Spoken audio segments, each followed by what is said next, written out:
ခါတည်းမှာဘာပြောမှမသိအောင်မွန်းကျက်တာမျိုးတွေကြုံရတတ်တယ်လောကရန်ရဲ့ဝင်တော့ဝင်ပိုးတွေကို့အပေါ်ပြကြလာတဲ့အခါ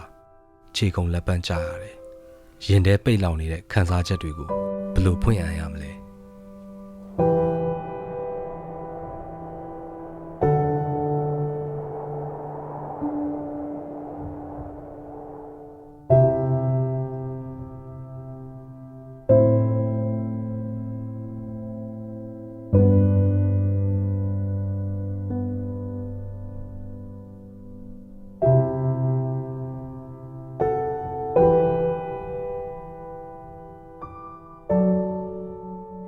ပတ်ဝန်းကျင်ကဝိုင်းထိုးတဲ့လက်ညှိုးတွေဟာလူတစ်ယောက်ကိုပြိုလဲသွားစေနိုင်တယ်မင်းကမလှဘူးမင်းကအဆင့်နေတယ်မင်းကတန်ဖိုးမရှိဘူးဆိုတဲ့အစိတ်တုပ်လိမ့်ထားတဲ့စကားလုံးများချက်တွေပေါ့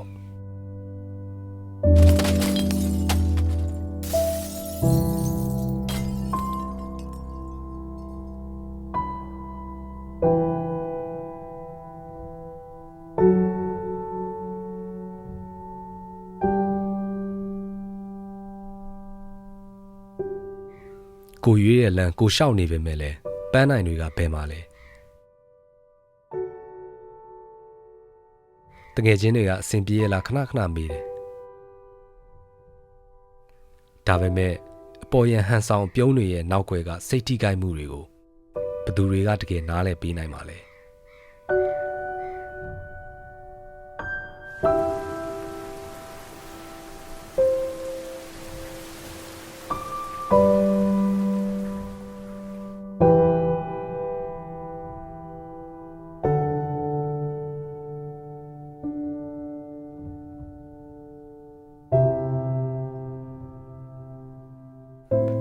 ဆဆအရရအဆင်ပြေတဲ့နေလေးတွေကိုလည်းတောင်းတမိတယ်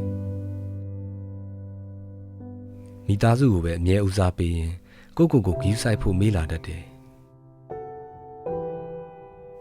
အေးစီစီနေရက်တွေရောမရှိနိုင်တော့ဘူးလား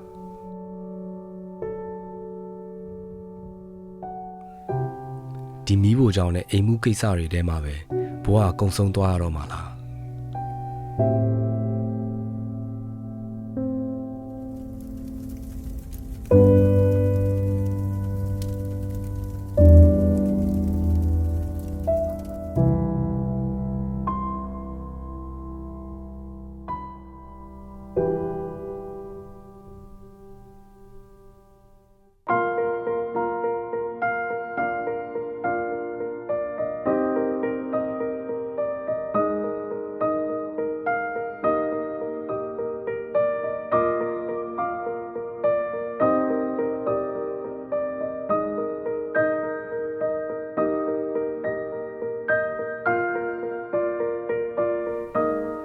ဒါပေမဲ့တွေးကြည့်ပါ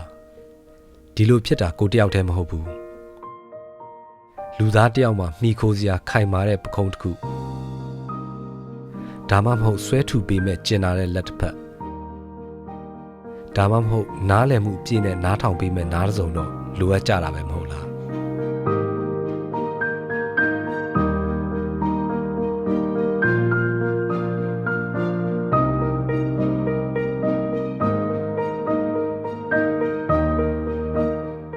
အခက်အခဲတွေကအတူတကွကြုံကြတာပါပဲနောက်ပြီးအတူတကွဖြတ်တန်းကြရမှာပဲတို့တွေအားလုံးစိတ်ရောကိုယ်ပါကျမ်းပါဖို့တယောက်ကိုတယောက်နားလည်မှုတွေနှွေးထွေးမှုတွေအပြန်အလှန်ပေးရင်ရှေ့ဆက်ကြမယ်လေ